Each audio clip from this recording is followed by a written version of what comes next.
Al-lāt or Al-lāt was a pre-Islamic Arabian goddess who was one of the three chief goddesses of Mecca along with Manat and Al-Uzza. The shrine and temple dedicated to Al-lāt in Taif was demolished on the orders of Muhammad, during the expedition of Abu Sufyan ibn Harb, in the same year as the Battle of Tabuk. The destruction of the idol was a demand by Muhammad before he would allow any reconciliation to take place with the tribes of Taif, who were under his siege. Whether Al-lāt means the goddess is highly disputed. Goddess in Arabic is Ilaha, and with the article the goddess in Arabic would be Al-ilaha. Descriptions. Especially in older sources, Al-lāt is an alternative name of the Mesopotamian goddess of the underworld, now usually known as Ereshkigal. She was reportedly also venerated in Carthage under the name Allatu. The Nabateans of Petra and the people of Hatra also worshipped her, equating her with the Greek Athena and Tyche and the Roman Minerva. She is frequently called the Great Goddess in Greek in multilingual inscriptions.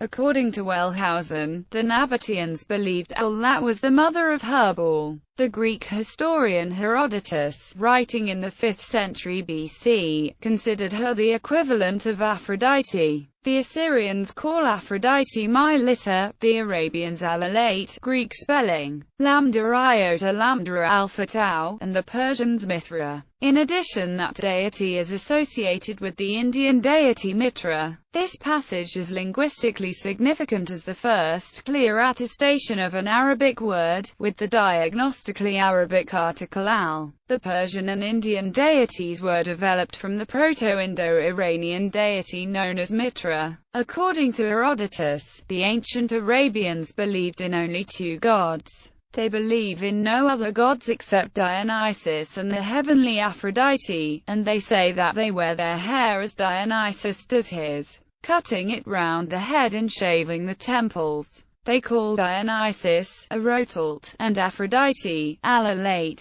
In the Quran, she is mentioned along with Al-Uzza and Manat in Surah 53-19-23. The tribe of Adaviram of the Pillars is also mentioned in Surah 89-5-8. And archaeological evidence from Iram shows copious inscriptions devoted to her for the protection of a tribe by that name. Al-lāt is also explicitly attested from early Islamic records discussing the pre-Islamic period. According to the Book of Idols by Hisham ibn al-Kalbi, the pre-Islamic Arabs believed Al-lāt resided in the Kaaba and also had an idol inside the sanctuary. Her custody was in the hands of the Banu Atab ibn Malik of the Thaqif, who had built an edifice over her. The Quraysh, as well as all the Arabs, venerated Al-lāt. They also used to name their children after her, calling them Zayd al-lāt and Taym al-lāt. Al-lāt continued to be venerated until the Thaqif embraced Islam, when Muhammad dispatched al-Mughira ibn Shu'bah, who destroyed her and burnt her temple to the ground. Demolition of statues and shrine. The shrine and temple dedicated to Al-lāt in Taif was demolished by Abu Sufyan ibn Harb, on the orders of Muhammad.